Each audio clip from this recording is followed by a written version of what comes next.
Hi everyone, this is Nikki Jameson, and in this video I'm going to show you where I progressed from the sketch using Corel Painter to this painting that I am still doing. So this is a painting called Old English Fishing Village. It is from a photo, and it's a fishing village in Scarborough in the UK. And in my previous video I showed you the sketch that I made, which is actually the sketch that I have open here. I have it on a locked layer. I'm actually going to close this layer below because this is what I was trying to show everybody before. You can't paint on a locked layer. So in my previous video, as I mentioned, I was doing a sketch. So if I can bring up that sketch here, I can actually show it to you. And this was the sketch I was doing, and you can watch that video and learn what I did there. I was talking about using a particular, let's get on the right layer here, particular way to sketch out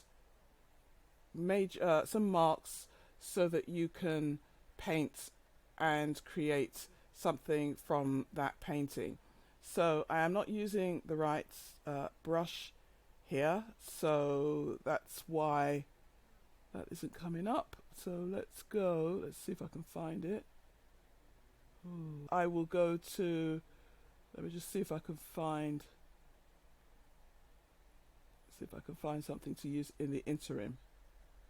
Okay, that will do. This wasn't the brush I was actually using for my sketch, but it'll do for now. So there are several ways you can sketch in Corel Painter, and I go over it in that particular video. But just to recap, in this particular sketch, and I'm pressing Shift to get my straight lines here, I'm just using a sketching brush, and what I'm doing is that I have got the photo underneath at a fairly low opacity, so I'm not too distracted by the lines, and I've just sketched in some lines to act as guides. And I did mention in that video that it was rather complicated for painting, or start of a painting, to show you, but because I was already working on it, it's still a work in progress. I just thought I'd continue with it rather than starting something from scratch. And it's always the risk when you're showing something, you're demoing something from a video. You can only just demo part of it. Anyway, so that's the particular sketch. So what I wanted to actually talk about in this video was basically where I went from that sketch. So you can see that I've done quite a bit of painting. I've done the underpainting really for the houses. You can still see the sketch that I have that I'm using here, and I have been using the sketch as a guideline. I have these marks here which I was using just as part of my recording because I just wanted to demonstrate what I was actually doing here, just making a few marks here, and this is really for foliage.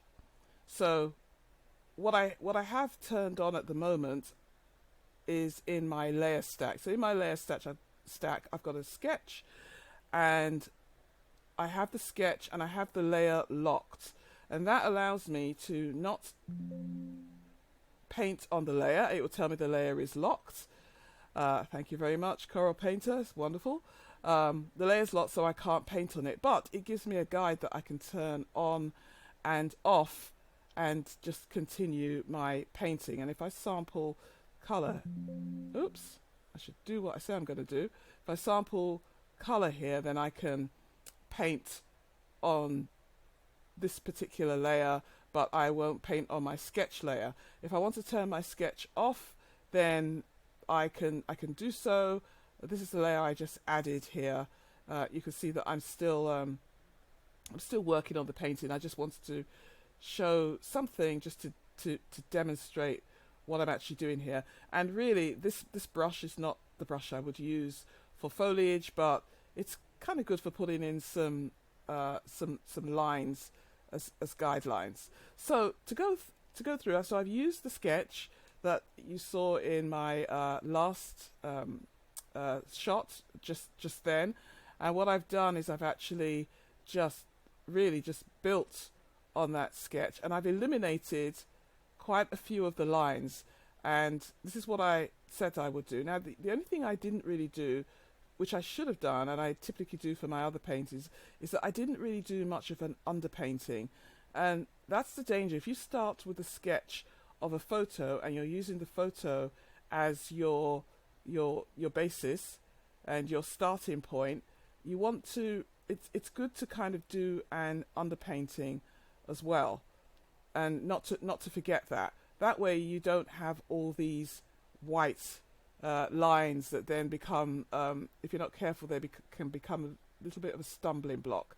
But what I have done is to kind of solve for that, and you can see my layer stack here, is that I have used my layer here for the sky. So my sky, if I don't know whether I could find a brush that's gonna do this, but let's have a look.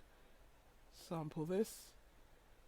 I've blocked out the sky here, and I'll obviously be doing more work on it. But if I do that and have it on another layer, it gives me a lot more ability to kind of paint in the different parts of the painting without worrying too much about what's on top. And then I can blend to make sure it all flows together. This brush is a little bit on the small side. Okay, so here we've got some structures at the back, but this is on a separate layer, and that is very, very helpful. So the paint is a little bit of an odd perspective because it's looking down on some rooftops, and there's a road going through the back.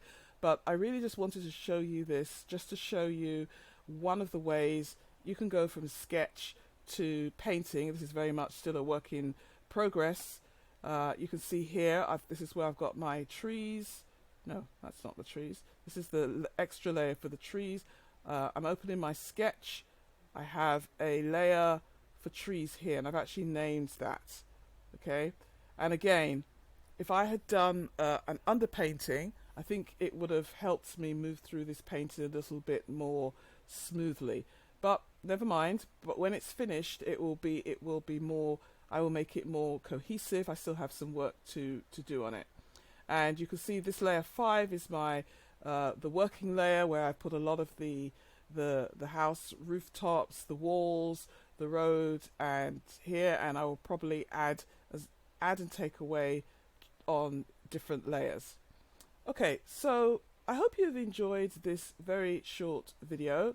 Like I say, I am still working on this painting, some work to do, and it's all a process of going with the flow and seeing what I want to keep in and what I want to remove. But Corel Painter offers plenty of ways to do sketches. You can import your own sketches. You can scan and bring them in just as a separate sketch, and you can even use some options in with surface control, and I will show you that in another video perhaps. I hope this video has been useful. If it has, please like and subscribe to my channel, and I will be able to do some more videos. Thanks very much for watching. Take care. See you in another video.